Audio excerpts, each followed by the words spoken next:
everybody, welcome back to the Ike and Larry Show. I'm Ike, and Larry, how's it going, folks? that's Larry over there.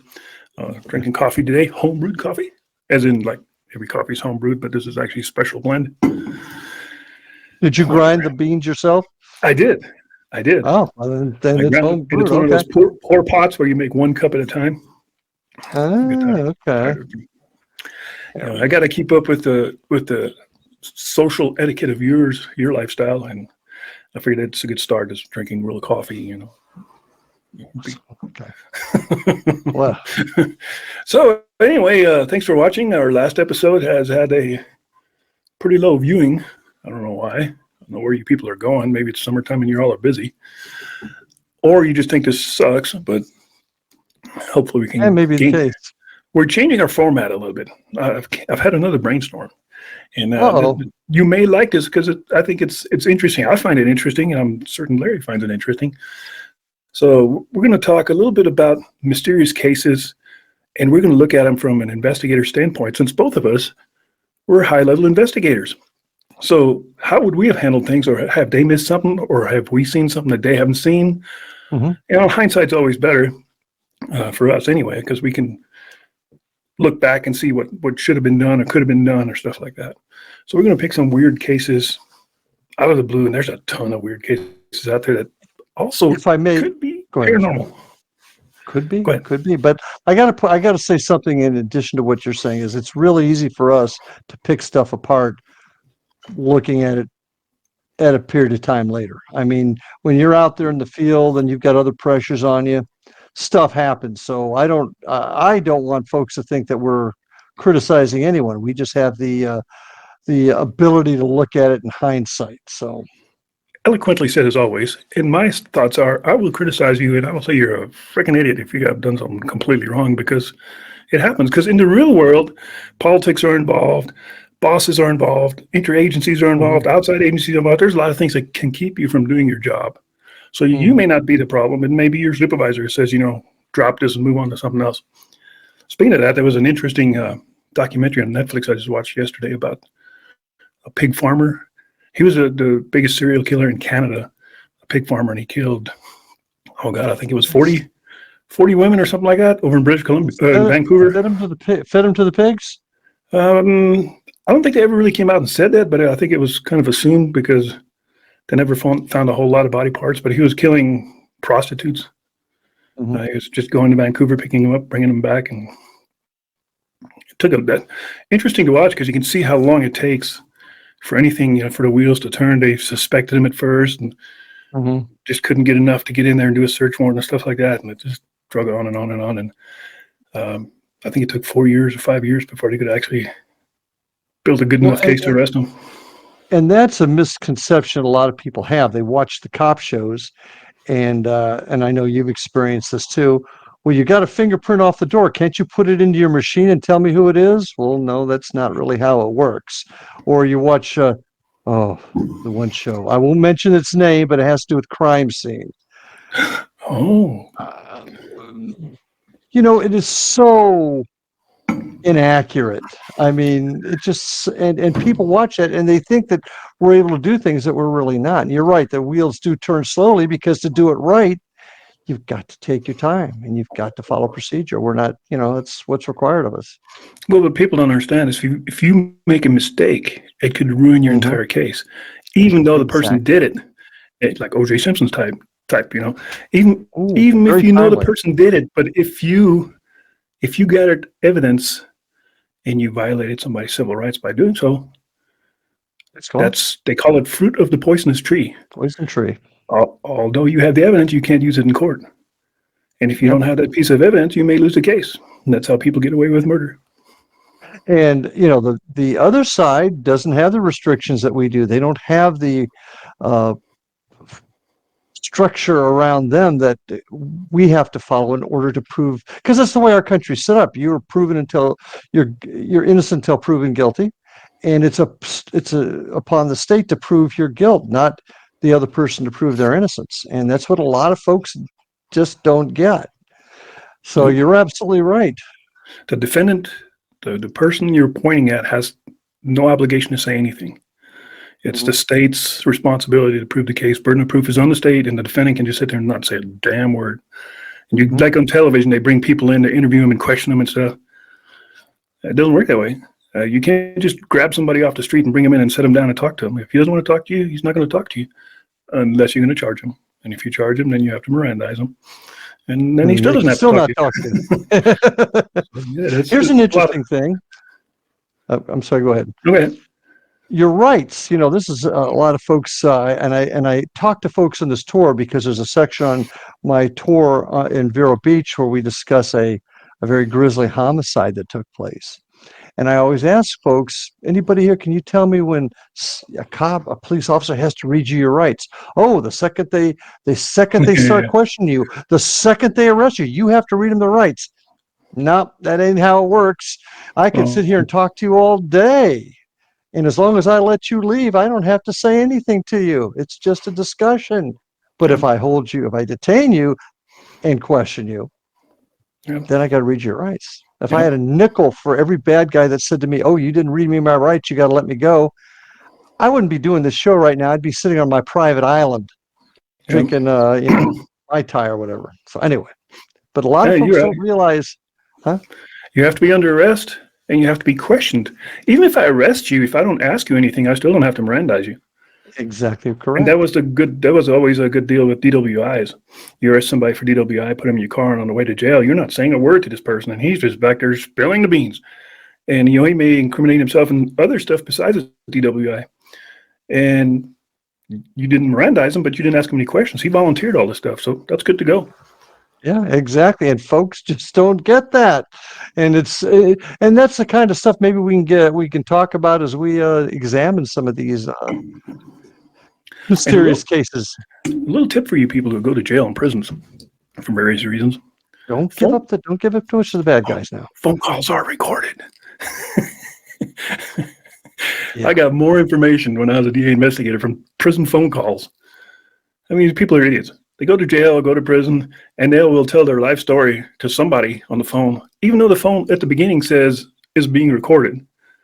They still. A quick story. I arrested a guy. This is back in the late 80s, and I arrested a guy, put him in jail. He was actually importing children into this country. A really ugly case. A guy named Lawrence Jacobs, and he has since died in prison. But he was so ticked off at me, he started deciding he wanted me dead. So he gets a hold of somebody in the jail that can hook him up with a hitman. And of course, he is getting on the phone call, giving him all the information, how to kidnap my witness, the witness that was a little girl, and how to kill me. And he's talking about it they had all kinds of tapes. And they recorded all of it, and we charged him with that too. Yeah. So it's just amazing. Just amazing. We've solved many cases just through cell phone, and then number two would be social media. People wouldn't have to brag about what they did on Facebook or Twitter or X or any of those. I'm like, okay, do a warrant. Deuces Techum warrant to any one of those companies, cellular providers, and you think your information is gone, and 6 months later you have it all sitting in a DA's office in a stack. I'm like, but I deleted it. It's not gone. Yeah, and that's not really giving up any state secrets. Anybody should have half a brain. You should know that.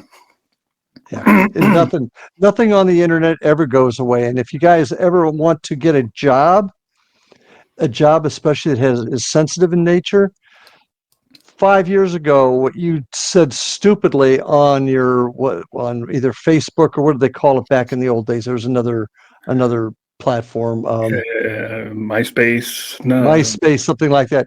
That stuff doesn't go away, folks. You say something 10 years ago that's stupid or makes you look really bad, and employers will see it. So young people out there realize what you do on YouTube and what you do on TikTok and what you do on Facebook can come back to haunt you. So be smart. It's like a tattoo. You have to live with it. So if you put stuff out there, you're going to have to live with it. Pictures is another big one. I had a great case where these people who were defrauding the state. Husband and wife had a small auto repair shop, and the way it came to light is she had won a small lottery. It never claimed taxes or paid taxes on it, so we started investigating them, and both of them are supposedly on Medicaid, Medicare, because they're handicapped to a point where they can't work, although they had their own business. And I went undercover in there and seen the husband just working on cars and installing starters, and not a problem in the world. And she supposedly couldn't do anything but answer phones.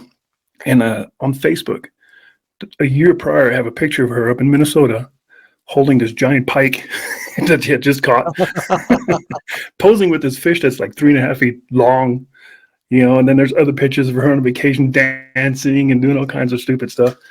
That was the case right there. People just don't get it. They just don't get it. I went undercover. My name was Mike Fish, and I called myself Mike Fish because that picture, I already had that picture. Her look was priceless when she got arrested. Aren't you Mike Fish? Yes, that's me. Oh, the stories we could tell. And man, that might make another great show one time, just some of the... So we mentioned Minnesota in this story we're going to tell here. Minnesota, yeah. Happens in Minnesota. And oddly enough, Larry brought this to my attention that the guy that's involved in this story is actually from the town I was chief of police in. I didn't know him, and apparently he didn't live here very long. His whole family is here. But for 10 years, I guess, he just did all kinds of weird things, like live in the mountains of Kentucky and kind of moved around. He was upstate New York, which is really what caught my eye, is, upstate New York, northern Minnesota, you're not talking a huge difference in the climate in some cases. Northern Minnesota, Debbie's from northern Minnesota. She didn't live there very long. I mean, as a child, she was there. And I spent some time in northern Minnesota. It's not a place you want to be in wintertime. It's freaking beyond cold up there. It's so cold your eyeballs freeze. You have to constantly blink your eyes or wear some kind of goggles because your eyeballs freeze. I'm like, insanely cold. So to the story, this guy's name is Jordan Grier. I'm going to be looking off to the side because my brain's not that large to retain all this information. Back in October 9th, 2018, his remains were found in the boundary waters of the Cano area wilderness in Minnesota. It's called, the Boundary Waters Canoe Wildlife Area. I think there's... And that's way up north. If you look it up on the map, that's Canadian territory, really close to it. So on October 18th, he was 29 years old. He headed out to spend a winter in northern Minnesota's boundary waters. It was part of his normal off-grid lifestyle. He was the kind of guy that did a lot of that stuff. Just wanted to get away from it all. Prior to that, he had just spent the last few months with his parents and 5 brothers in New Mexico, and had celebrated a birthday. It was weird that I didn't know about this. I looked up his family, and they're on Facebook, and they're definitely in Moriarty. His mom and everybody's still in Moriarty. It's a sad story the way this plays out. So let's see. He decided to go up to northern Minnesota and try to spend a winter up in the northern areas of Minnesota by himself. The supplies he brought, we'll get to this, is probably not enough to spend a winter in Minnesota. Yep. So this kind of cuts to the chase a little bit, but we're going to pick it apart. So 6 months later, in April of 2019, a conservation officer named Sean Williams from the Minnesota Department of Natural Resources seen a white pickup truck that was blocking a gate, and he ran the truck. The truck had New Mexico plates, and the truck was blocking a gate, so he had it towed to a camping or a park entrance area, parking lot, away from the front of the gate. And let's see.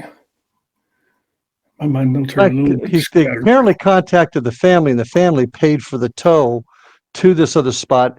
And I believe they thought that was going to be where he would come out of the woods anyway, because it was at the trailhead of the trail they thought he was on, if memory serves. He had apparently some cell phone for a while, or in certain areas, because he had sent pictures back to New Mexico of a beaver dam in his camping area prior to the snow. And so it was in October, but it hadn't really snowed a whole lot yet. So the ground was still fairly dry. And they assume that he was the reason his truck was parked in front of the gate, that he was making trips back and forth still from his camping area to the truck and taking the truck going into town to maybe pick up some more supplies, because where his camp was at, and after they searched his camp, he really didn't have a whole lot of supplies there. The circumstance, he was found dead, and the circumstances around that are really weird. So let's see. He had an odd. All he had was a hammock and a tarp. That was really his makeshift shelter. So he tied a hammock between two trees and then put a tarp in a A-frame type configuration over the top of the hammock. That's got to be cold as hell. Yeah, no flaps on either side. No. Anybody who's ever slept in the back of a pickup truck, on the bed of a truck, knows how cold it gets really quick when you have just air currents going underneath you, and in a hammock you virtually have no insulation below you. Oh my God. Mm-hmm. So, but all of his supplies seem to be sitting below the hammock, though. Mm-hmm. And some of the and pictures. The supplies he had a bunch of beans. He had some rice. But some of the things that really were missing that caught my eye right off the bat, he had no firewood. There was no big pile of firewood, and you would need a lot of firewood just to stay warm in that kind of condition. A lot. I mean, you have to literally take a chainsaw out there and cut yourself 2, 3, 4 cords of firewood in order to survive. How are you going to cook your beans? Beans take forever to cook. Did you see any firewood in those pictures? I didn't see any firewood. And what I also caught was he didn't have a stove. Now, here's a guy that is obviously experienced. For 10 years, they say he had been spending time in the wilderness because that's what he preferred to do. He wasn't homeless. He just liked being in the woods. But here's a guy that goes to northern Minnesota, rather, and he doesn't bring. I mean, I was a backpacker, so I had little gas stoves. I get how all that works, but he had no stove. He didn't even have anything that he could put fire. He had to actually make a fire pit. He had nothing to back himself up if things went haywire. And that kind of goes in hand with a family that died. I want to say it was somewhere up. I can't remember where up north. They decided to go off the grid, and they ended up having the same problems and dying. But those people had no experience. This guy supposedly did. Some of my notes here, I had skipped a little bit. Somehow I cut and pasted wrong. But so Jordan Grier was from Wayurity, New Mexico, and was the third eldest among 6 boys. He had a non-conventional lifestyle, and he had spent the previous decade or so living in the woods of Kentucky and upper New York. He would tell people that he was not homeless, but had a home that happened to be outdoors. That's interesting. Grider would live out in the woods for weeks at a time. It was a way of life he had come to know and love growing up. He used up little space with modern thinking. He often wondered why people were so mean to each other. Yeah, we all do that. Mm-hmm. He struggled with learning and reading due to his dyslexia and was homeschooled. His brothers followed their parents into small businesses and other conventional lifestyles. Grider went the other way, living mostly off the grid by the end of his life. So he was kind of a loner to begin with. But 10 years living out in the middle of nowhere, you think you'd have learned something. Yeah, and he had some other issues. I think he was dyslexic, had some learning issues, and that may have contributed to him wanting to live a different type of lifestyle because maybe he didn't feel accepted in the other ones. But you're 100% right. 10 years of living in the wilderness, even if it's only for a few weeks at a time, you're going to obtain some skills. Northern New York may not be Minnesota, but that's pretty chilly up there too. Yeah. Still plenty cold. So you'd think he would have had, I mean, he only had the rice and beans, and he had some other interesting stuff in there. But to plan to live in the Arctic practically on an A-frame tarp strung between 2 trees, no flaps on either side, no stove to back him up, didn't make much sense to me. No firewood. To me, initially, when I first seen this part, first thing that popped to my mind is suicide, that he wanted to check out, and maybe not instantly, but just kind of gradually fade out, because he just seemed so ill-prepared. I mean, it just didn't seem like he had enough out there with him to spend a winter up there as he was planning or told everybody, unless he was still working on going back and forth to his truck to pick up more supplies. Maybe he was going to go to town and pick up a stove, or maybe he was going to go get a saw so he can cut some wood. Because once the snow starts flying, the wood out there is wet, and unless you have it cut and split laying around somewhere stacked, you're probably not going to have a whole lot of fires. Which goes to the theory, and I think his mother had this theory that it happened soon after he got there, which would make sense. And this is just me, I would never have gone up there without everything on hand, purchased, whatever I needed to go into the woods. And if I had to go into town, it was just to pick up maybe something extra. He went out there really ill prepared. Now, he did have a bunch of knives. I don't know if you saw those pictures. Mm-hmm. He was carrying a 9mm Beretta 9mm, 92 SF, I believe, which I want to talk about because that has me a little interested. I want to talk about that. So he had some stuff, but not enough, especially if he's going up there in October. Okay, he goes up there in May. Still warm. Maybe he feels he's got time. But the guy went up there in October. It's already getting cold. Yeah, it's cold. And just ill-prepared. And I don't quite get that. I carry a hell of a lot more supplies just going on a 1 or 2 night motorcycle camping trip. More than what he brought. So some of the notes here, he says he picked up musical instruments easily and regretted not taking his music ship to a professional level. Despite his outdoor lifestyle, he always had a job and liked to be clean and shaven. Once he worked building furniture with Mennonites for over a year in exchange for an acre of privacy. Other times he worked at a salsa processing plant, a Walmart, and a whiskey barrel manufacturer. Yeah, that'd be cool. I'd take that job. His mother, Rebecca, said Jordan has this incredible, unusual way of meeting up with people. We called them his divine appointments. Okay. When he fell in love with a woman for several years in Kentucky, he became a father figure for the woman's 3 young children. They looked forward to his homemade birthday cakes, and he taught the kids how to use both a sickle and a lasso. Okay.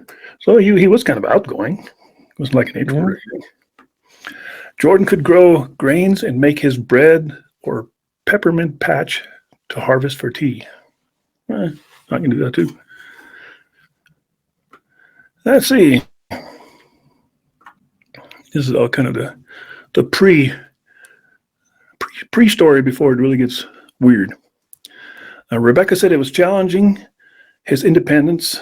It was challenging his independence. I wish I had embraced it a lot more as a mom. Interestingly, with him, he was super cautious and he would be super daring too, but only if he mastered what he was going to be daring with. I don't agree with that, because if he was mastering anything that he was daring with, he wasn't very masterful at his camping trip, was he? No, and that leads me immediately to think that there's something else possibly going on, but and I don't want to get ahead of you, but they found his phone out there, and they found the picture on the phone that he sent to his parents of the beaver dam. That's right here. It says Jordan Grider's trip. Jordan Grider's trip to the Boundary Waters. In early October 2018, Grinder had set up a campsite overlooking a seasonal beaver slough in the Boundary Waters of the Canoe, I don't know what that is, area wilderness. Jordan did have cell phone reception in the area, and he used it to send his family a picture of a beaver pond near his campsite on October 8th. This was the last message anyone received from him. Now, there could be many reasons for that, right? I mean, maybe his battery just died.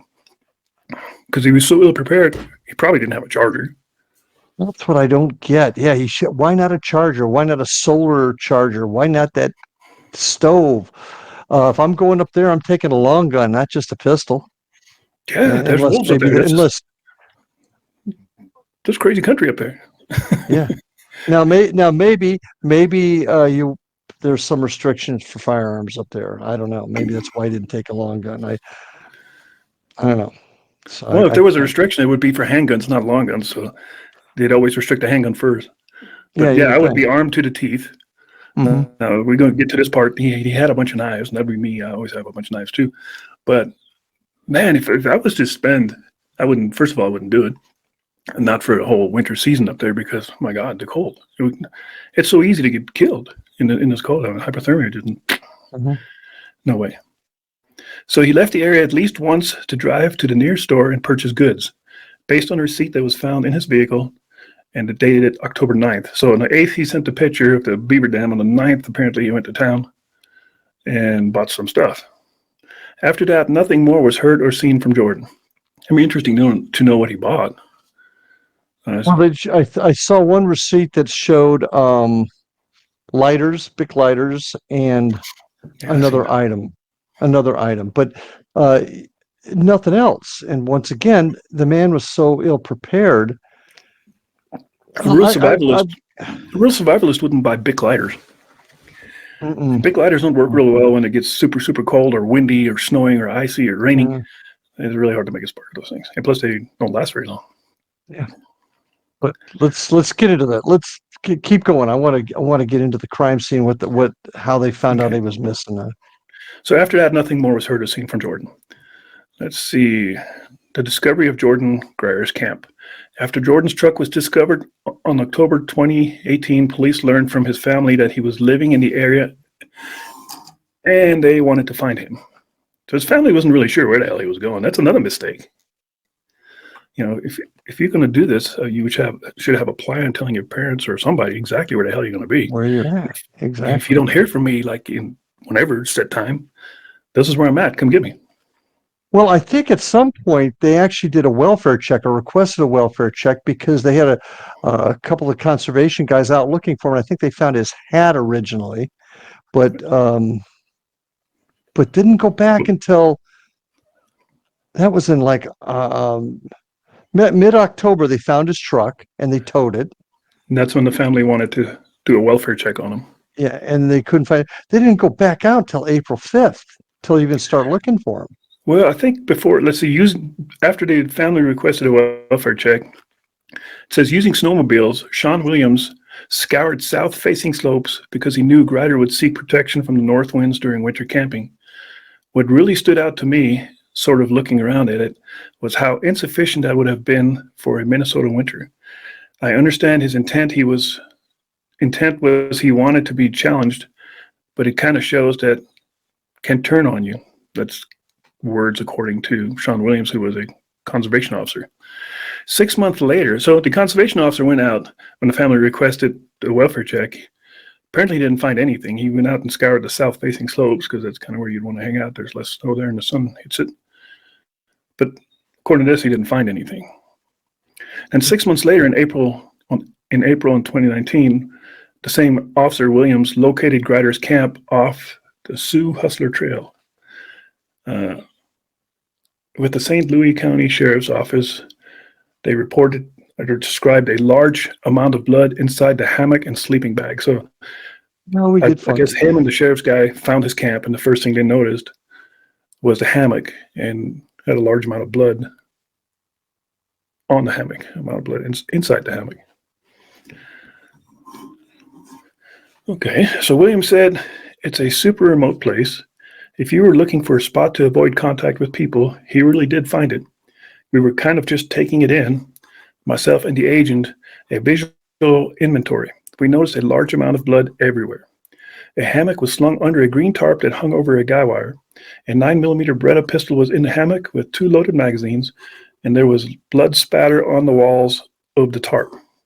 So he's in the hammock, there's lots of blood there, and there's spatter on the tarp above him and around him, right?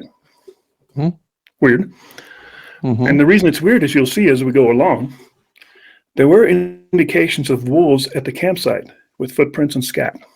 Shit. Mm-hmm. Mm-hmm. Which is not unusual. Those animals are scavengers. They will freaking eat anything that's dead. So will your chihuahua. But what was weird, and they came back, I believe, later to begin to look at it as a crime scene, correct? Yeah. So and they started taking pictures as they're walking in. And I think it says that right here. Let's see. However, after the initial search of the campsite, there was no sign of Grider, but it was hampered as it was under 2 to 4 feet of snow. That would make it rough. Williams and his team decided to let the snow melt and return later. So yeah, I mean, if you're walking into the campsite and there's 4 feet of snow on the ground, who knows what's underneath all that snow? And by stomping around and messing around with it, you're probably destroying more evidence than you'll find. So that was probably the right move. I mean, protecting it would have probably been important because you wouldn't want if they just leave the area unprotected, you don't want some hiker to come through there or snowmobile or tear it up. Or How do you protect it? How do you secure put a fence around it and some police tape and say, stay the hell out. Something like that. If you're not, that's an idea. But if you do that, you don't have somebody watching it, then would that tape say, "Ooh, look at that tape. Let me go see what it is." Most people would be like, yeah. So either way, and then plus it's so far out in the woods. I mean, yeah, that's probably, what else are you going to do? You can't melt the snow. I mean, in a perfect world, you would want to contain it, secure it, have somebody watch it, because you've got to be able to prove in court that nobody tampered with the evidence. But I don't know how you're going to do that out there. So they probably did the best they could. Right. So we go on. Further investigations of the campsite, Jordan Grider's campsite, that is. On returning to the site some days later, remains were finally uncovered beneath the snow. So I thought they were going to come back when snow melts, and here it says, a few days later they come back and find some bones. Yeah, they did. They found a few bones. 10 bones were found. Yeah, including a vertebrae, a possible femur, a possible forearm, a shredded jacket, and other torn bits of clothing were also at the campsite. 2 more bones were later discovered further off-site by cadaver dogs. Okay, so the guy was torn apart pretty bad. They found I think a sleeping bag cover with some blood on it. And all that sounds suspicious, but there's one thing that is standing out to me that makes me wonder. And it's coming. It's coming. So the guy was spread apart pretty bad, and I chalked it up completely to predation. There's a lot of snow on the ground. It's really freaking cold up there, and there's the largest wolf packs in the lower 48 live in Minnesota. And it's not just wolves. I mean, every critter that has a pulse is going to be out there gnawing on this guy.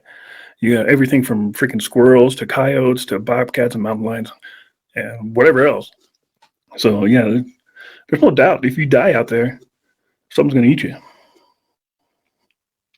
Let's see, where are we? Rebecca Grider, the mom, said they didn't find his skull. They took teams of 20 and 30 people out and did the one-by-one grid walk. They went up with cadaver dogs to try to find more. They still didn't, which is kind of weird. Usually skulls is the first thing you find. On a side note, we had a kid that got abducted here, 17-year-old, got abducted by a guy who finally, he got arrested and put away. He was a really bad guy. But this guy was in his 60s, and his neighbor's boy was 17, and they became friends. Neighbor boy disappeared and took forever to look for this guy, and we always thought it was him. And we started there was a bunch of cornfields out there, acres and acres of cornfields, and we did the grid search and all that stuff, and we thought we found a femur, but we weren't sure. And the case went cold for a long time, and then like 10 miles away from the location where they lived, this rancher looks out his kitchen window and sees his dog gnawing on something in the yard. Guess what it was? That's kid's skull. That was the most horrific thing I've ever seen. We went to get that skull. Ugh. But yeah, the skull's a pretty big thing. Let's see, where did we go? There was no evidence of foul play, and suicide was ruled out because the gun hadn't been used, and Grider's cell phone located at the scene didn't include anything that indicated he was suffering from depression or contemplating self-harm. I don't know why would he leave a message on the cell phone? Please read this. Now the gun part, that's going to be another weird one, because actually the gun was the magazines were removed from the weapon. There was a gun there, the Beretta, and 2 magazines, but I think they were located in 2 different areas. The magazines, they were not in the weapon. Exactly. One magazine was with from what I got, one magazine was in the bag with the weapon, but the other one was found outside the camp area. Now, why would that be? Now, if you put yourself in his position, because it must have happened while he was in a hammock, because that's where all the blood's at. So whatever's happening at night or during the day or whatever the hell's scaring you so bad that you potentially could die from it, wouldn't the first thing you do is grab your weapon and load it, put the magazine in, load it, maybe crank a couple of rounds off, scare whatever's out there away. Because the weapon hadn't been fired. They say it hasn't been fired. Well, yeah, again, and it was rusted shut. They couldn't even recycle the weapon because it was rusted shut. But here's the kicker. Yes, there was blood inside that tent. But if you look at the photograph of the tent, it wasn't ripped. It wasn't torn. Things weren't strewn all over. I mean, his stuff was at the bottom underneath the hammock, and it looks like he just put it there, but it wasn't like pulled apart. And if he had been attacked in that hammock, that whole thing would have been blown apart. 100%. With wolves or anything else. Now, he was obviously bleeding in the tent. This is what he looked like. Yep. Okay, I got a couple other pictures. I'll think of the tent to help you out. Yeah, find the tent. That's his truck. I got a question I have on the truck too, but we'll get to that in a minute.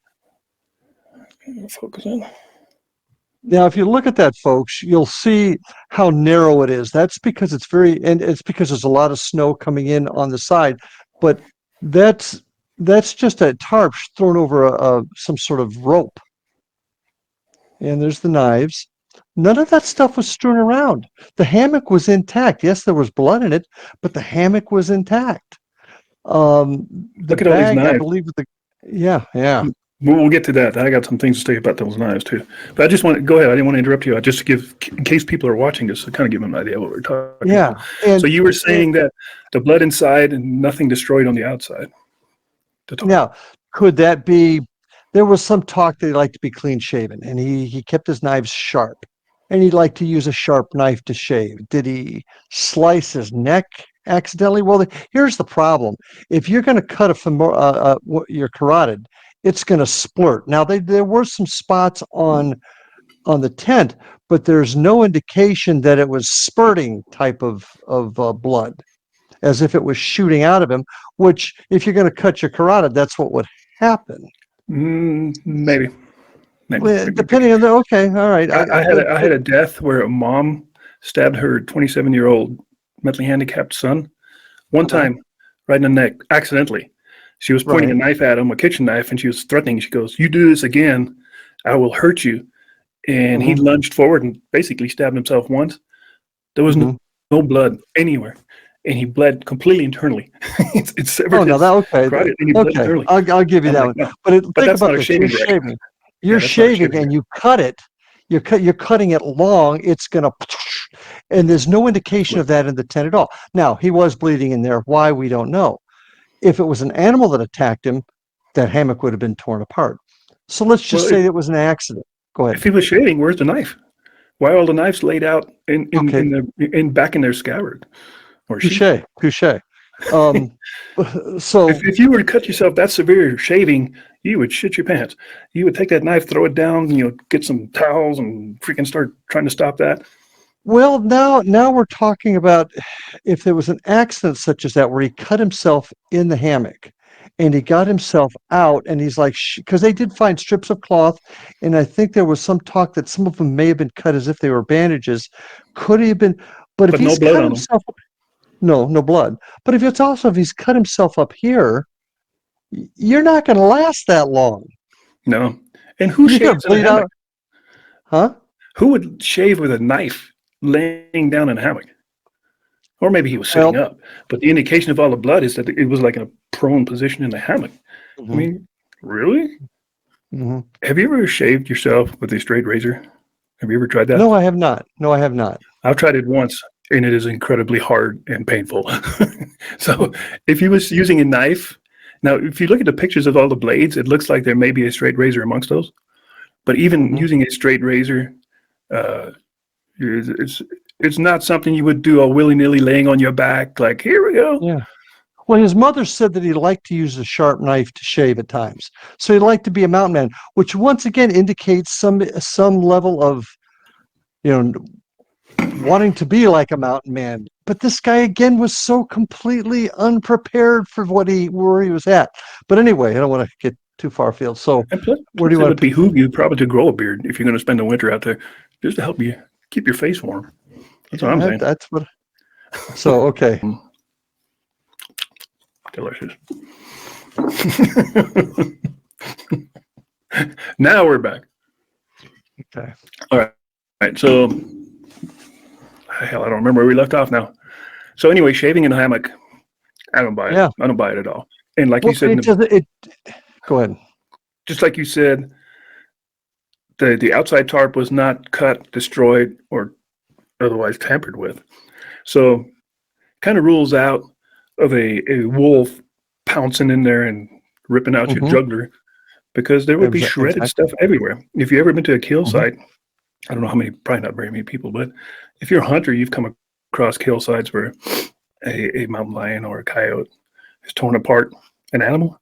It's messy as heck. There's blood and guts and fur and stuff all over the damn place. The same thing would apply to him. I mean, that tarp would be torn. I mean, they're not going to get you out of that sleeping bag very easy, or that hammock inside a sleeping bag. Right. So it tells me he was either outside the tent. Well, something happened in the tent. Could he have cut himself outside, gone to lay down, kept bleeding, then got up, walked outside, passed out? I mean, something obviously happened in the tent. One of the theories was he may have knocked himself in the head really hard, or injured himself other ways, and sat down in the hammock and died, bled out, died because he cracked his head open or something like that. Still doesn't explain how a wolf would take your gun, your weapon, and take the magazines and scatter them all over the place, and other articles that we're going to get to. And if you hurt yourself to the point where you're bleeding, you would start putting compressors on somewhere. You would use clothing, article or something to stop the bleeding, and none of that was found. No, they did find some clothes with blood on it, but not as if it was doing that. But also, he did not die in that hammock. He got up and got out of that hammock on his own, and he died outside that tent. I'm convinced of it, because otherwise there would be some indication something pulled him out of that hammock. And I didn't see that from any of the information. If he got out of the hammock, why didn't he put his boots on? It's freaking super cold. Could be, I think you're hitting his head makes sense. Maybe he was delirious. People do, if they reach a level of hypothermia, do become almost like hypoxia. Their brain's not working right. That could have been part of it. But I don't believe he died in that tent. I believe he fell and died outside, and that's why he got where the animals were able to get to him, and that's why you found the ripped clothing. Now, why did you find that sleeping bag cover with blood on it? Maybe he picked it up and was holding it to his head and he passed out. We're never going to know those answers, but I suggest he did not die. He did not terminate inside that tent. It was outside that tent. There was a large amount. I mean, the majority of his bleeding was in the tent. Oh, yeah, I think he was in there. He could still get out, I'm sure. But some of the questionable things are, if he's in a frame of mind to still get out of his hammock, it's wintertime, and walking around barefooted is not a good thing out there. And his boots were right below him. I mean, he could have just slipped them on. And two, where was he going? What was he doing? If he was delirious, if he was losing blood and was becoming delirious, he was in hypothermia because guy wasn't eating well enough. That's obvious. He may have been delirious. There was one of his gun magazines. Now look at the bag with the gun in it. It was all in there. All in there. How did one magazine end up outside? The wolf took it. Yeah, but I don't think so. The bag didn't look like anything but scratching through it. And a wolf's not going to say, "Oh, look at this. I'll move this over here." Yeah, no, they're going to be scraping and tearing through it. All right. So here's some more. There was no evidence of foul play, and suicide was ruled out because the gun hadn't been used. And Grider's cell phone located at the scene didn't include anything, I think I already read that indicated he was suffering from depression or contemplating self-harm. Whatever happened to Jordan occurred soon after he arrived in the area in October 2018. Rebecca Grinder, a family member, Rebecca Grinder, the mom, and family members flew in to visit the campsite in May of 2019. She said, "It was tough." Well, of course it was. "It was a lot harder than I thought it was going to be." It looked like he had burned one fire and made one meal there. There was no wood that had been whittled. And whittled is a term of sitting around just carving on sticks with your knife. And apparently he liked to whittle, hence he had all those knives. Which was one theory, that he cut himself whittling, but there was no evidence he was doing that. Which I have done, because I've whittled myself on more than one occasion. And it's fairly easy to do if you have a sharp knife and you're holding a piece of wood in your hand and you're trying to carve like a little statue or a little duck or something. It's so damn easy to slip and give yourself a really good cut. But a cut deep enough to lose a gallon of blood in your hammock, first of all, he wouldn't have been whittling in his hammock, because wood shavings in your hammock would be not very comfortable to sleep with. And if he was sitting outside of his camp whittling in the ice cold without a fire going, that didn't make any sense either. And then I don't buy that whole part. So it's not a whittling accident. The family believed Grider had just spent one night at his final camping site, and he loved to whittle wood, although there was no signs of any wood shavings. And I don't know if wood shavings would even last through the winter. I mean, there's a good chance a squirrel would just gather those up and pad its nest with it. That's a possibility. Now, here's a question for you. Did you see anything in the evidence? And folks, once again, we are not privy to the actual, all the evidence that was collected. So there may be some stuff that we're not seeing. But was there any indication, even though there was blood in the hammock, was there any indication that he was actually laying in the hammock? I mean, common sense dictates by the amount of blood he probably was. But I would say he was. But could he have walked in there, maybe was looking for something in the hammock and bleeding into the hammock? Is that possible? I think there's too much blood in the hammock for that. And sitting in the hammock is really uncomfortable. When you sit in the hammock, it kind of bows downward, and you can't really, it's not very comfortable. Well, I was thinking almost like leaning over into it, searching, because I think wasn't the gun with the bag with the gun in it in the hammock? Do I have that we wrong? get to that. I'm not sure, so I'm going to have to read that part. Okay. Let's see. Analysis of the cell phone. Emails, images, text messages, and videos on the Samsung phone were recovered at the campsite and were analyzed. The last message sent and received were on October 9th. That's the day he went to the store. And a group text to the family stated how much grain and beans he had bought and that he was prepared for a long winter. So that kind of rules out suicide, because if he was going to kill himself, why would he buy all the beans and rice? The last image was the same image he had sent to his family on October 8th, the day before, showing the surrounding nature of his campsite. There was nothing on the phone that could help explain how Grider had died, which is also strange, because in this day and age, you would take your phone and take a picture of every freaking thing. If you just cut yourself really bad, like, in case I don't make this, here you go. Which tells me that what happened to him caused panic. Maybe not in the sense that he was throwing things around, but he was not thinking clearly. Cut himself, whacked his head, whatever. And it happened suddenly after that, because he didn't take any steps to let somebody know. He didn't get on the phone and call 911 and say, I just cut myself. Can somebody come out and help me? But you'd think an experienced guy who spent the last 10 years surviving in the wilderness would have some kind of contingency plan how to deal with first aid emergencies. But he didn't have a lot. He was going to spend the entire winter out there on beans and rice. No long gun to hunt game to cook, because he's going to need protein, right? He's going to need that. He's going to need no backup in case he couldn't get a fire going. So there's still a lot of questions as to why he was so wood. I keep harping on the wood because it's so important. Well, they did find a fire ring or something that had been used once. Yeah, he had a little campfire. But you need some serious freaking timber to survive a winter. I agree. The mere fact that I may be getting ahead of you, and I apologize. No. Pull me back in. But the mere fact that his bones were strewn all over the place out there, again, tells me his body fell out there. He was not, in my opinion, he was not pulled from that tent. He may have been in there. He may have been bleeding in there. I can't deny that. But I think he got up and he walked outside. Why was his shoes not on? Because he's probably delirious at that point. Could be from a combination of loss of blood and hypothermia, because it was getting cold. But he walked outside and he fell to the ground, became unconscious, and passed then, and that's how the animals got to him. There was no robbery. I don't think you mentioned this. They found his wallet with $100 and some odd in it. So robbery was not an issue. All of his stuff was still there and it wasn't gone through. So once again, robbery, not an issue. All right, let me read on a little bit. There's still more to the story.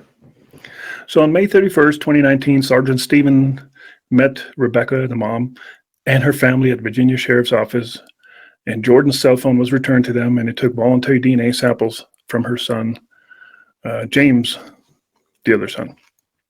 So on August 21st, 2020, the University of North Texas Health Science Center for Human Identification stated that the bones found at the camp were consistent with originating from a biological sibling known as Jordan and James Grinder. So the DNA for the bones matched. It was definitely, the bones they found there were definitely his.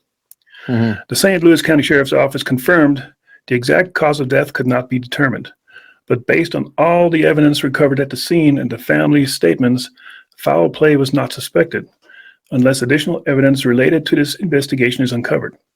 This investigation is now officially closed, according to them. So what or who killed Jordan? Now, always thinking outside of the box, like we always do as investigators, what if there was somebody else living out in these woods with the same idea? There's many people that have those ideas. That person is a killer.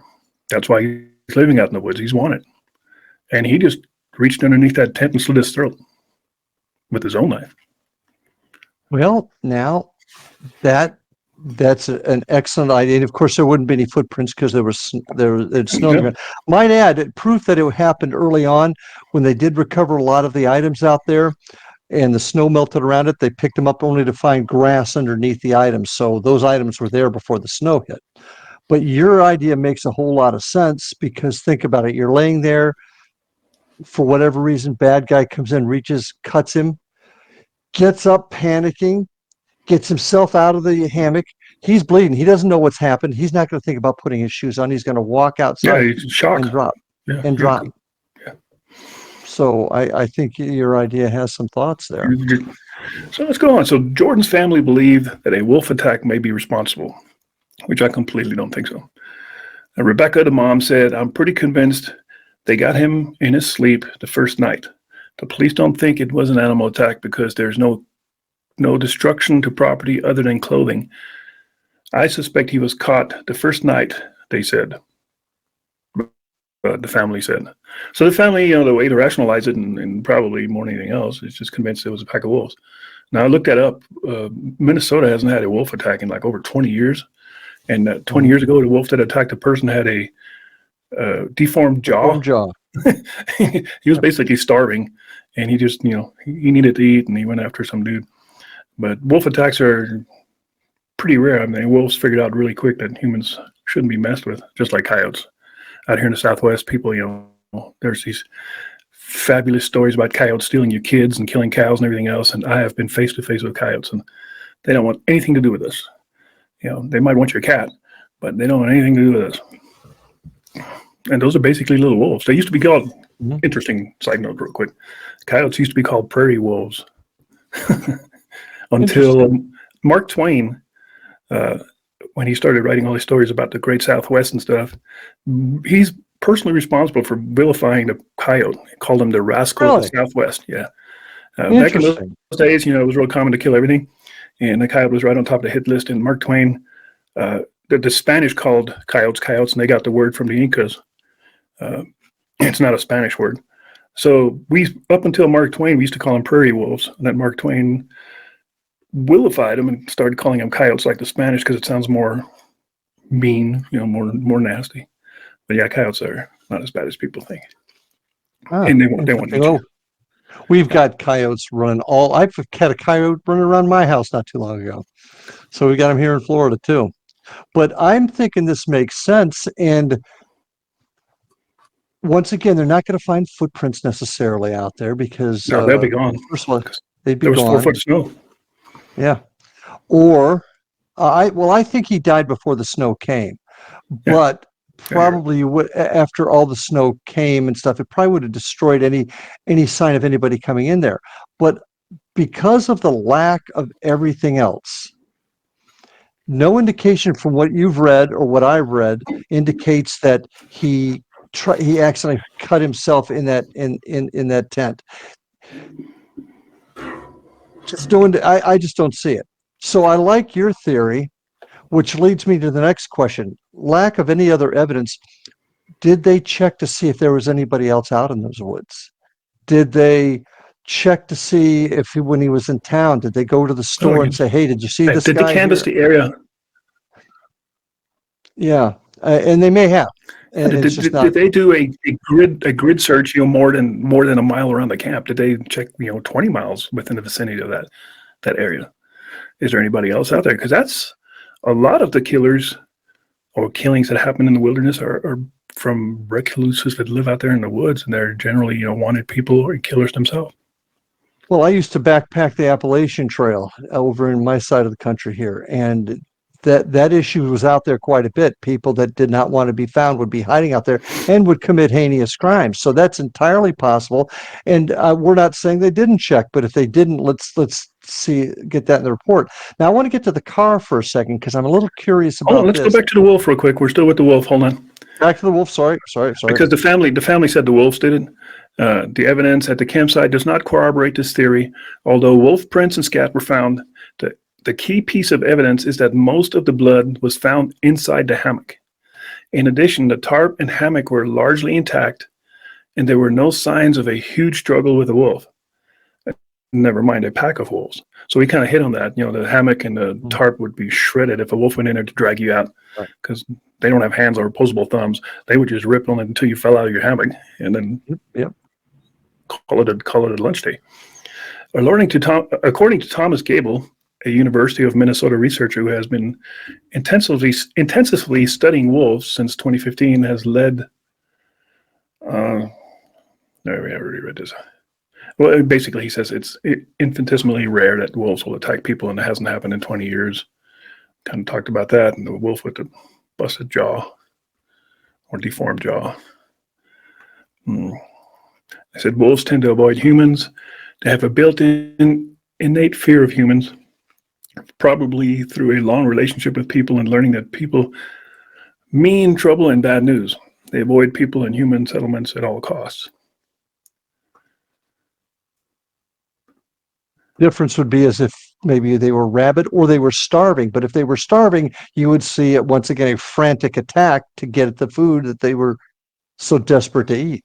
So I'm thinking back in the 80s, maybe 70s or 80s, Minnesota was the last place in the lower 48 that had wolves.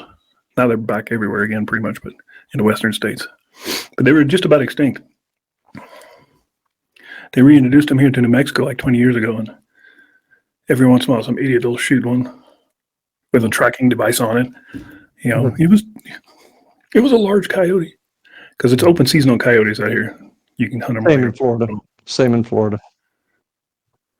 If a wolf attack was involved, it was more likely post-mortem. That's what we said. The guy was already dead. Yeah, wolf will eat you. Anything will eat you. Wolves and any other animals that are going to do what they need to do to survive. They don't make a huge difference between dead, rotting bodies or whatever.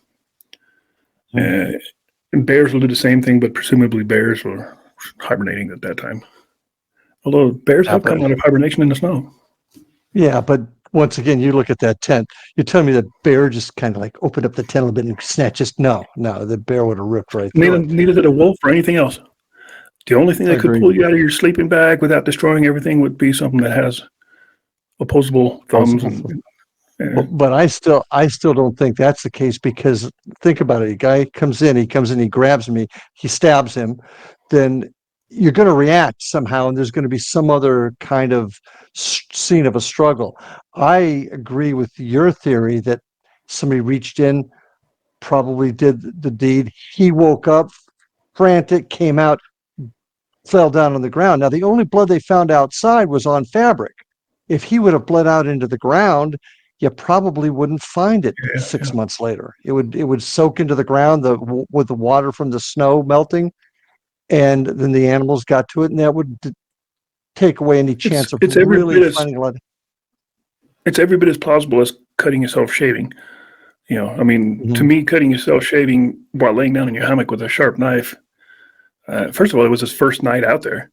Did he have to shave that desperately already? I mean, come on. You know, you could have shaved before you got out there. Yeah. Yeah, that's getting your throat cut makes almost more sense to me. Yeah. Let's see speaking of shaving, the next article talks about the shaving parts. Not as in shaving your parts, but shaving or whittling cut. Did Jordan have a fatal nick or slip of the blade whilst whittling wood or shaving? That's another thing. I mean, the guy was still setting up camp, making trips back and forth, buying beans. What the hell is he doing out there, whittling or shaving? During the investigation, Rebecca showed a video that he had put on an inactive YouTube channel showing Grider using a military-style folding knife to shave his beard. She said, and that could have just been something to show off. Maybe that's not something he did all the time. Maybe it's just a one-time thing. I've shaved my arm hair with sharp knives. Like, look how sharp this sucker is. She said that Jordan kept his knife very sharp and believed that this could be a possible explanation, as he may have accidentally severed an artery while shaving. This would explain all the blood at the campsite, and the authorities found several knives and blades. And once again, that's a vague statement. And the authorities found like 8 knives, but they were all sheathed, and they were all in one spot. And didn't they say somewhere in there that there was no blood found on any of the knives? They checked all the knives. They were all sheathed, and there was no blood on them. They may talk about this here. So the sheriff's office said, Rebecca told me that Jordan keeps his knives very sharp. She believes this could be a possible explanation that he may have accidentally severed an artery while shaving. Williams said, honestly, I'm sure we'll never know exactly what happened. I sort of leaned towards he had some accident and cut himself or stabbed himself. Now that could happen. But I think if you fell and stabbed yourself, you probably just stayed right where you're at. I don't think you would kind of go back to your hammock and just kind of bleed out there. I don't know. And then how would you get back out of the hammock? Yeah, and the mere fact that the shoes were laying undisturbed underneath him tells me he got out of that hammock like almost like, what happened? And he's going outside and he's panicking because he's bleeding. That would account for a lot of the blood in there. If he was doing something prior to getting hurt, he would have been wearing his shoes. If he was outside whittling or something, he would have had his boots on. He wouldn't sit out there barefooted in wintertime whittling. So, and if he was bleeding when he got back in the hammock and took the shoes off, wouldn't you think you'd see some indication of blood on the shoes? Yeah, and why would you take your shoes off to begin with? You just hurt yourself really bad. I think the last thing on your mind is, I need to get comfortable and take these boots off. Yeah, good point. So we found some things that looked like it could have potentially been used as bandages outside the front of the tent, but we couldn't tell for sure. If you look at those pictures, it kind of looks like a ripped up T-shirt in nice straight strips, which if you just cut yourself really bad, the last thing you do is tear nice straight strips. You would take that T-shirt and just freaking bandage yourself. You know, maybe those were just rags for cleaning your knives or cleaning your pot or, you know, wiping out your coffee pot, something like that. So they kind of really jumped to conclusions just because they found 3 little strips of fabric laying on the ground. With no blood on them. Yeah. With no blood on them. If they had blood all over them, you could easily say, yup. Yeah, he's trying to stop the bleeding with those things. But, nah, I don't think so. Yeah. And once again, we aren't privy to maybe all the information the law enforcement has out there, but just going by this, that doesn't make sense to either of us. So it says family members were skeptical. Rebecca said there were no blades found with blood. They were all in their sheaths. If you had accidentally cut yourself, you would really resheath the knife? Really? None of the bandages appeared to have blood on them. And if you were using a piece of clothing in such a fashion, it would be saturated with blood, just like we just said. She's smarter than the investigators. Most of the blood was found in the hammock. Would Jordan be shaving in a hammock or once cut, return to it?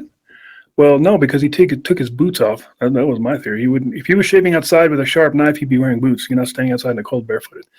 And you certainly wouldn't go back to your hammock after you just cut your artery and take your boots off. If he had died in his hammock and animals had removed it, there would have been damage to the hammock itself, and the hammock was intact. And we were kind of said that already. Foul play. The sheriff's office quickly dismissed foul play, but it is feasible that an unknown individual attacked, that's what I said, Jordan while he was asleep. Could this person have cut Jordan's throat or severed another major artery rather than the injury happening while shaving? That's exactly what we just said. Yes. Yeah. And you did not read this beforehand. You just now. No, I read just this. cut and pasted like 10 minutes before we got on. Okay. Okay. That's why I'm And stumbling the over. article. The But that's kind article of how I cops. saw. That's how cops think. I mean, you saw it the same way. I mean, Yeah. somebody could just come and cut your throat.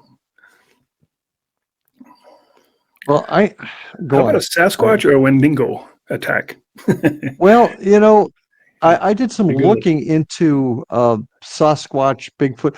Once again, my problem with that is Sasquatch, if it was a Sasquatch, and that is one thing that came out of this, you still would have found damage to the tent.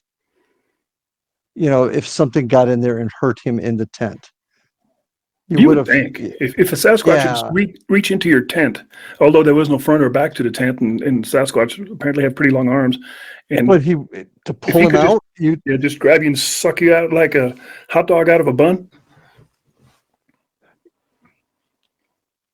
But then why all the blood in the tent? And why is all the blood right there? And think about the size that Sasquatch is supposed to be. He still would have had to get in there and stretch. I mean, that tent would have had to been pulled out or something. It would have been trashed. Yeah, so I don't buy that one. Well, let's see what they say here. It looks like he had been attacked in his hammock, and he was unaware, as his boots had been removed. That's what we said, and his gun was still unused. That's another puzzler. So whatever happened to him surprised him, because the first thing you would go to is your firearm. When I'm camping outside and I hear something go bump in the night, the first thing I'm grabbing is my gun. Yeah, and that's the same thing he would have done, and his gun wasn't touched. So something happened. Except for the magazine that was out. Except for the magazine that was found outside. Now maybe he dropped it out there prior to it and forgot. I don't know. But the gun they say hadn't been shot. That just doesn't make sense to me. So if wolves had attacked him, the area under the tarp would have shown considerable struggle because it was protected from the elements. So that evidence would have been preserved. So if anything struggled underneath that tarp, the footprints possibly, or any kind of DNA or forensic evidence would have still been there. Yeah. Unless it was just a freaking crazy guy that just reached into the tent and slit your throat and just walked away. And like, nobody camps in my woods. And then he panics, gets out, panicking with the blood, the injury, what's happened, doesn't even think about putting his shoes on, drops outside, bleeds out, animals predation takes care of that. So that sounds more likely. Let's see what they say about the clothing, because they haven't really said anything about the clothing, and I don't know if they will or not. Let's see, the next thing was the tarp and hammock did not look like they had been subject to any animal attacks. We've seen that. If Jordan was whittling wood, where were the wood shavings? We've talked about that, and my thoughts would be you'd have to whittle a whole lot of wood before you find any shavings. If not, the squirrels would just take it anyway. If he had died from a shaving cut, why would he be in his hammock? That's another thing we said. Nobody shaves sitting in a hammock. Would it be more likely that he would have been shaving near water? Maybe. If you're shaving with a freaking sharp knife, you probably don't need any water. You're way too manly for that. But it did look like there were some cut strips of material. We've seen that. His shredded jacket had been recovered, indicating some attack, but was that damage post-mortem? I would agree it was. I would think it was. He probably was cold because that was not a very insulated tent. He probably went to bed with his jacket on. Yeah, and predation for animals to get to eat them, they have to shred your clothes off of you. They're not going to eat your jacket. Despite a considerable search of the area, many of Jordan's bones remain missing, including his skull, indicating that part of his body was removed. And like I told the story earlier with the skull, I mean, a coyote or a wolf will grab that head, and who knows how far he's going to run with it, just to get away from the other coyotes and wolves. That's my head.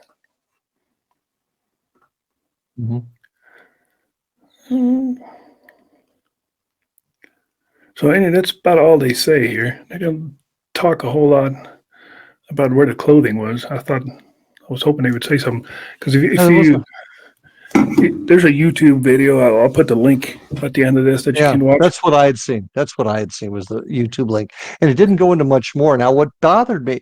Can we go to the truck yet? Yes. Okay. Here's what bothered me. They moved the truck, and that's fine. But when they open it up at the second site to look inside it, it's filled with big, large plastic bags filled with something. Nothing is ever said about what's in those bags. Exactly. There's nothing said about anything in the truck. Did the truck have gas in it? Was the truck still functional? Yeah. Why is he parking a truck in front of a private entrance gate? I mean, that's going to piss somebody off. Yeah, I didn't understand that either.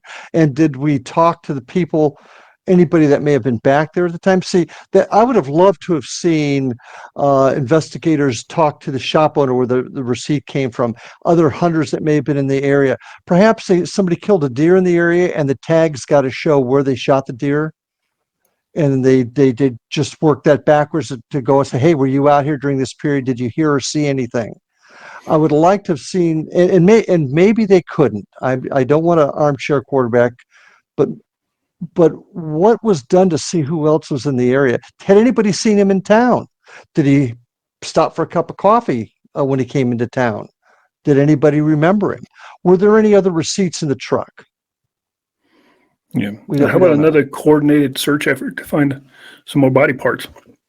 And this skull's out there somewhere, I'm sure. Well, part of it, or his lower jaw, or teeth, or something. We don't know the area. Maybe they couldn't. I would like to think they did that, but maybe they weren't able to. I think your theory of somebody else being out there is spot on. So what other evidence is there of other human beings being in the area? They say in the video that it was one of the most visited wildlife preserve areas in the country. Yeah. How about talking to the people? How about talking to the people whose gate he blocked? That's what I was saying earlier. Yeah.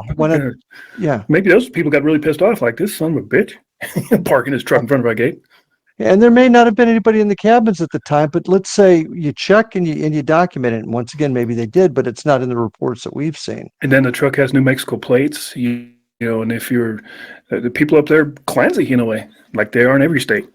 If you're out here in New Mexico and you park in front of somebody's gate with New York license plates, you immediately take it much more personal than if it was another New Mexico license plate. Like, hey, goddamn New Yorker just blocked my damn gate. Same thing could have happened up there. Yeah. Did he get into an argument with somebody prior to going out there into town? He had to stop somewhere and get gas, I'm sure. That's what I'm saying. Who in the town was talked to? Have you seen this truck? Have you seen this guy? Have you? Here's the receipt. Do you remember who was on duty that day? Who took his money? Do you recall him? Did they say anything? And maybe they did this. Once again, I don't want to armchair quarterback, but these are questions that I have because this is an unsolved death, and I think the fact that he may have done it to himself, either accidentally or purposely, I just don't think it's logical. Hard to believe, because he had a phone. Yeah. I mean, even if you bled out within 5 minutes, you would think that you would have the first thing, grab your gun, grab your phone. If you grab your gun if it's an attack with something, you grab your phone if you hurt yourself. Those are your two lifelines. Neither of them happened. Because he couldn't, because it happened when he wasn't expecting it, and he panicked. He ran out of his tent. He laid down, passed out, and then passed on from that point. I think the investigators gave it a half-ass effort, because I will talk shit about them. I think they probably, a lot of the attitude would be this freaking desert dweller comes up here, wants to live in the wilderness. He got what he deserved. We're going to give it a quick glance over, but yeah, it looks like he just freaking killed himself by accident. They're not going to go into the whole homicide and all this stuff. They're like, we're way too damn busy. That's my thoughts. And I'm hoping that would not be the case. I want to give the benefit of the doubt, but there are questions here. And folks, if you're listening to this and you know about this case and you have other information, please share it with us. These are the types of things we're going to start talking about. So we may very well come across some folks that have some additional information. But he did not die by accident, in my opinion. From what I've seen, he didn't do it to himself. I don't think he did it by accident. Something else happened, and it happened in that tent, and it caught him by surprise. He panicked, came out of the tent, lay down, and expired. No, I agree with you 100% on that. Why did that occur? That's why we got to. I would agree with you 100%, and that's how I would continue to investigate. I would say something attacked this guy that was intelligent and working more from that angle. Because once again, the two most obvious things are his gun and his cell phone. If it was an accident, Now, all getting back to checking, doing canvassing in town. Do the townspeople, have they seen anybody in the woods that appears to be living there? Well, like you just said earlier, it's one of the most visited places, and there's a lot of Yeah. winter dwellers, people that go out there in wintertime to snowmobile, to snowshoe, to cross-country ski, to hunt. I mean, They say wintertime there's a doesn't lot of stop people from ponds. going out there. No, especially if you're used to it. Those Yeah. those are hardy folks up there, and they're going to go out and they're going to enjoy themselves in the wintertime. So who has been seen out there? Because Did he get in an argument with somebody out there? yeah, Maybe somebody hiking by and had words, and that guy came back later, or it came yeah, back later. I think yeah. there's lots of unanswered question in this, and it's too bad it's just closed and like, yeah, he cut himself shaving and died. Nah. Well, the sad part about it now is a lot of time has passed, you know, Yeah, and it's going to be tough. it's a It's done going to deal be unless tough. somebody has a deathbed confession.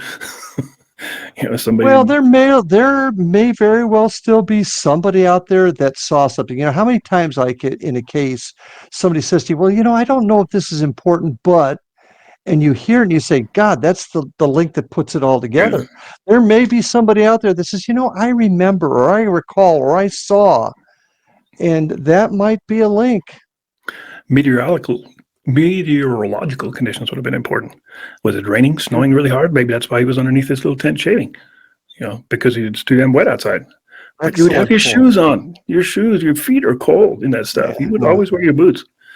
Were there any he was. anomalies in the sky that night? Any weird lights spotted? Ooh, there we go. There we go. There's a buddy of mine. His name's Chris George.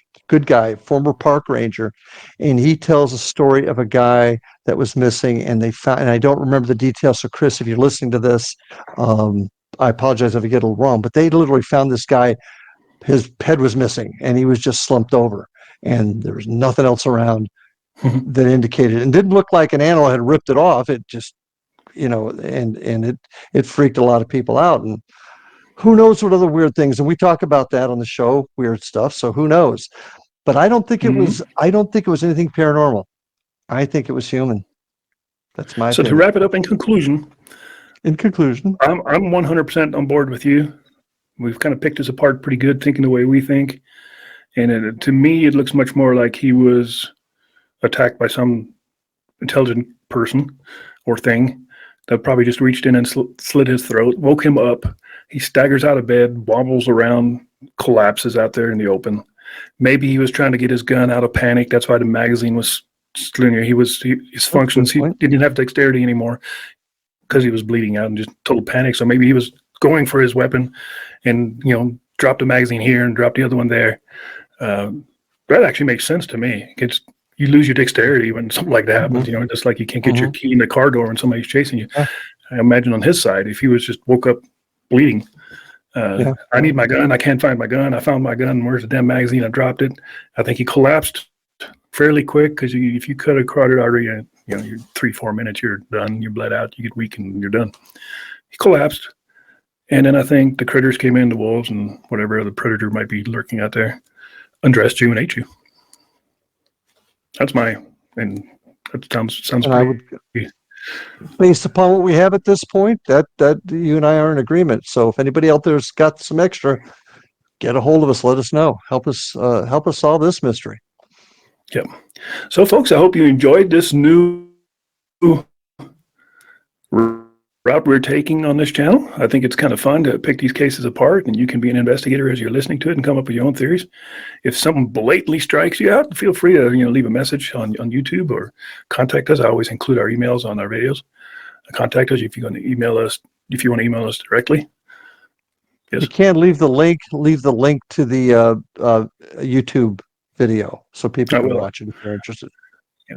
So we're going to start picking more and more cases apart as we go along. Some of the weirder cases, trust me, we have some good ones. Oh yeah. Yeah. And also from last video that has very few results, there's a picture of a pink snake at the end of the video. It's not very clear, but there's a pink snake we were talking about that somebody didn't believe I actually seen. There's a picture of a pink snake at the end of the video. So. I thought he was testing a little bit of the peyote out there. That's what I thought. I just want. The camera doesn't lie. No. All right. So anything else, Larry? Nope. That's it. Until next time, come back and join us for another in-depth discussion about cases. And yep. And our cases are always going to be weird and going to possibly have ties into supernatural, paranormal. We're not going to talk about just average cases. Our case is going to have to be always somehow tied, or could be tied in. Like this case here, I don't think it has had anything paranormal going on. I think it's just it is what it is. So anyway, folks, thanks for watching. We'll be back next video next Sunday. So thanks. See you later. See you Bye. later.